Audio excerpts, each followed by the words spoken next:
Under salute सलामी देगी सलामी सत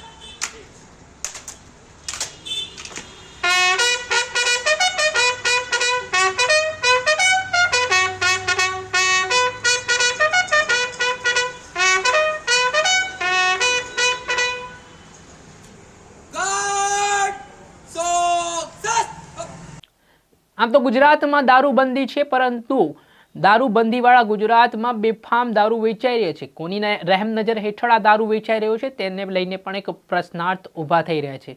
અત્યાર સુધી તો બુટલેગરો છે તે સામાન્ય જનતા ઉપર હુમલો કરતા હતા, પરંતુ આ કિસ્સામાં બુટલેગરે પોલીસ કર્મચારી ઉપર હુમલો કર્યો છે ને આ હુમલામાં જે અકસ્માત કરવામાં આવ્યો છે તેના કારણે પોલીસ કર્મીનું નિધન થયું છે. જે ઘટનાને લઈને આજે અમદાવાદ સિવિલ હોસ્પિટલ ખાતે પોલીસનો મોટો કાફલો ઘટના સ્થળે પહોંચ્યો હતો, જેમાં કણભા પોલીસ સ્ટેશનમાં ફરજ બજાવતા એએસઆઈ જે બળદેવ નીનામા છે તેમને શોક સલામી આપવામાં આવી હતી. શું સમગ્ર ઘટના હતી ને ક્યાં આખો બનાવ બન્યો, વાત કરીશું આ વિડીયોમાં.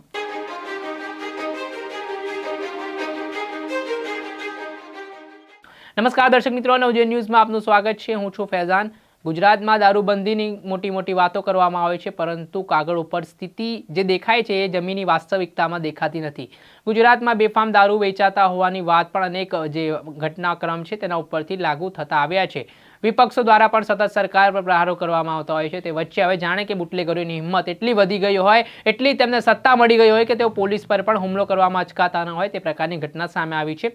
વાત કરીએ તો કણભા પોલીસ સ્ટેશનમાં ફરજ બજાવતા એએસઆઈ તરીકે બળદેવ નીનામા જે ગઈકાલે પેટ્રોલિંગમાં હતા, દરમિયાન ભાવડા પાટિયા પાસે જે કણભા અમદાવાદ ગ્રામ્ય વિસ્તાર લાગે છે ત્યાં દેશી દારૂનો એક જે ટ્રક છે તે આવી રહ્યો હોવાની બાતમી છે તે એએસઆઈ બળદેવ નીનામાને મળે છે. તેના કારણે તેઓ પોતાના સહકર્મચારી સાથે આ જે ટ્રક છે તેને પકડવા માટે વોચમાં હતા. દરમિયાન જે આઈસર ચાલક છે તેને ખબર પડી જાય છે કે પોલીસ કર્મચારીઓ છે તેનો પીછો કરી રહ્યા છે. તેના પગલે આ આઈસર ચાલક છે તેને ટક્કર મારે છે, જેના પગલે આ જે પોલીસની જીપ છે તેઓ પલટી ખાઈ જાય છે અને આમાં બળદેવ નીનામાને ગંભીર માથાના ભાગે ઈજાઓ પહોંચે છે, જેના પગલે તેમને સારવાર માટે અમદાવાદની સિવિલ હોસ્પિટલમાં ખસેડવામાં આવે છે અને તેમના સહકર્મચારીઓને પણ ઈજા પહોંચે છે. આ દરમિયાન ટૂંકી સારવાર દરમિયાન બળદેવ નીનામાનું મૃત્યુ નીપજ્યું છે. આ ઘટનાના પગલે પોલીસ બેડામાં ઘેરા પ્રત્યાઘાત પડ્યા છે, રોષની લાગણી પણ જન્મી છે અને હાલ જે બુટલેગર છે તેમને શોધવા માટેના પોલીસે પ્રયાસો પણ શરૂ કરી દીધા છે.